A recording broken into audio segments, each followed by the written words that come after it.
اور حضرت بلال انہیں آپ صلی اللہ علیہ وسلم سے ملواتے تھے۔ آخر مدینہ میں 8 سال رہنے کے بعد وہ دن آیا جس کا سب کو بے صبری سے انتظار تھا، فتح مکہ۔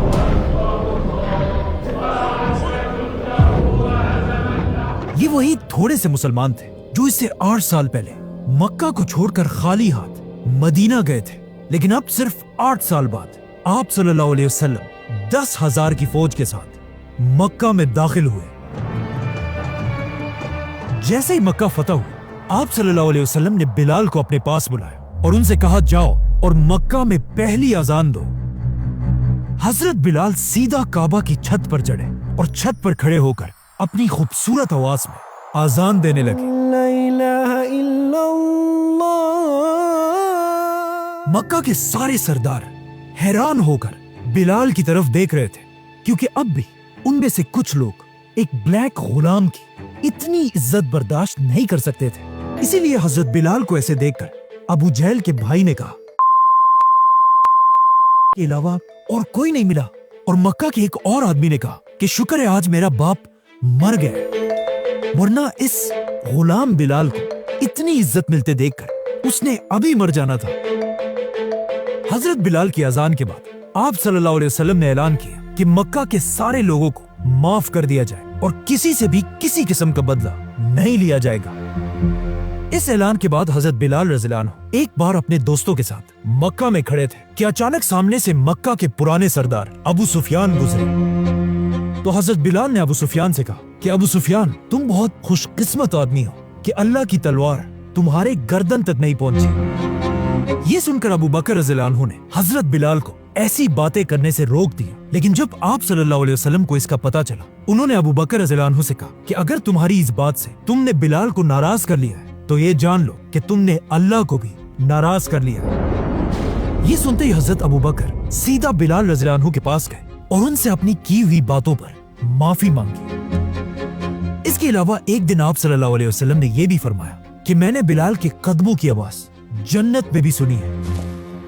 اور پوری دنیا سے ریسزم ہمیشہ کے لیے ختم کرنے کے لیے آپ صلی اللہ علیہ وسلم نے اپنے خطبے میں کہا کہ کسی گورے کو کسی کالے پر اور کسی کالے کو کسی گورے پر کوئی برتری نہیں۔ جس کے کچھ ہی عرصے بعد آپ صلی اللہ علیہ وسلم بیمار پڑ گئے اور آہستہ آہستہ ان کی بیماری بڑھتی گئی۔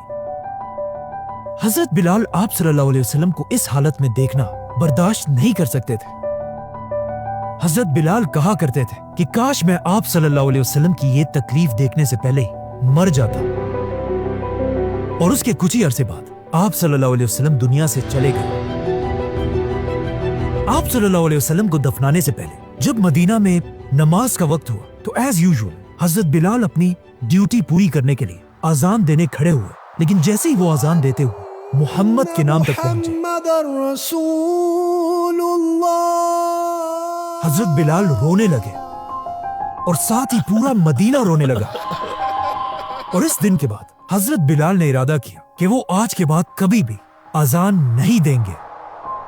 آپ صلی اللہ علیہ وسلم کے بعد ابو بکر رضی اللہ عنہ مسلمانوں کے پہلے خلیفہ بنے، لیکن حضرت بلال ان کے دور میں جب بھی مدینہ میں کہیں بھی جاتے تھے انہیں ہر جگہ آپ صلی اللہ علیہ وسلم کی یاد آتی تھی۔ تو وہ ایک دن خلیفہ ابو بکر رضی اللہ عنہ کے پاس گئے اور ان سے کہا مجھے یہاں سے جانے کی اجازت دے، لیکن خلیفہ ابو بکر نے کہا کہ نہیں، تم یہاں مدینہ میں ہی رہو گے۔ یہ سن کر حضرت بلال نے ان سے پوچھا کہ کیا آپ نے مجھے غلامی سے آزاد اپنے لیے کیا تھا یا اللہ کے لیے؟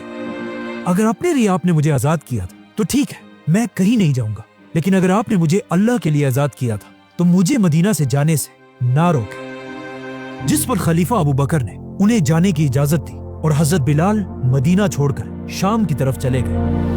حضرت ابو بکر کے بعد مسلمانوں کے نئے خلیفہ عمر بن خطاب رضی اللہ عنہ بنے، جنہوں نے اس خلافت کے سائز کو ڈبل اور ٹرپل سے بھی زیادہ کر دیا، یہاں تک کہ یرموک اور قادسیہ جیسی جنگیں جیتنے کے بعد مسلمانوں نے پہلی بار پیغمبروں کے شہر جیروسلم کو فتح کیا، اور جیروسلم فتح کرنے کے فوراً بعد مسلمانوں نے سب سے پہلے وہاں ایک مسجد بنائی، مسجد اقصیٰ۔ جیسے یہ مسجد کمپلیٹ ہوئی، حضرت عمر نے بلال رضی اللہ عنہ کو اپنے پاس بلایا اور ان سے ریکویسٹ کی کہ بالکل مدینہ اور مکہ کی طرح جیروسلم کی پہلی اذان بھی آپ ہی دیں۔ حضرت بلال نے اس سے پہلے اذان دینا چھوڑ دیا تھا، لیکن اب خلیفہ عمر کی ریکویسٹ پر حضرت بلال دوبارہ کھڑے ہوئے اور جیروسلم کی پہلی اذان دی۔ اللہ اکبر اللہ اکبر۔ اس طرح اسلام کی 3 ہولی سٹیز میں مکہ، مدینہ، جیروسلم، سب کی پہلی اذان حضرت بلال رضی اللہ عنہ نے دی تھی، جہاں آج تک ہر دن اسی طرح اذان دی جاتی ہے۔ خلیفہ عمر بلال رضی اللہ عنہ کی اتنی عزت کیا کرتے تھے کہ ایک بار ابو سفیان رضی اللہ عنہ مکہ کے پرانے سرداروں کے ساتھ خلیفہ عمر سے ملنے آئے،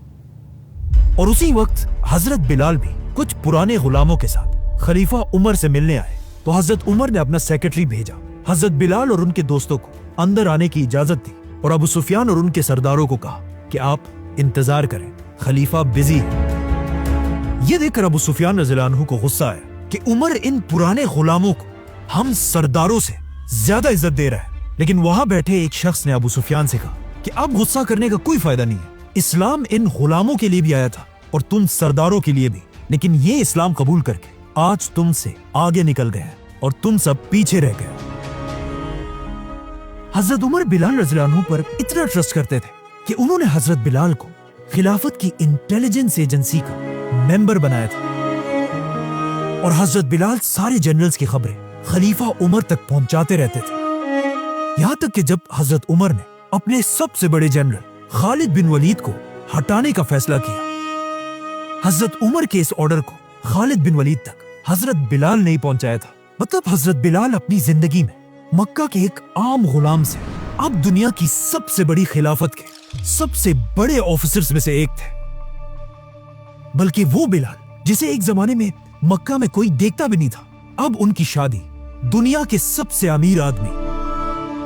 عبد الرحمن بن عوف رضی اللہ عنہ کی بہن سے ہوئی تھی، جس کے بعد آخر حضرت بلال کی زندگی کی آخری اذان کا دن آیا۔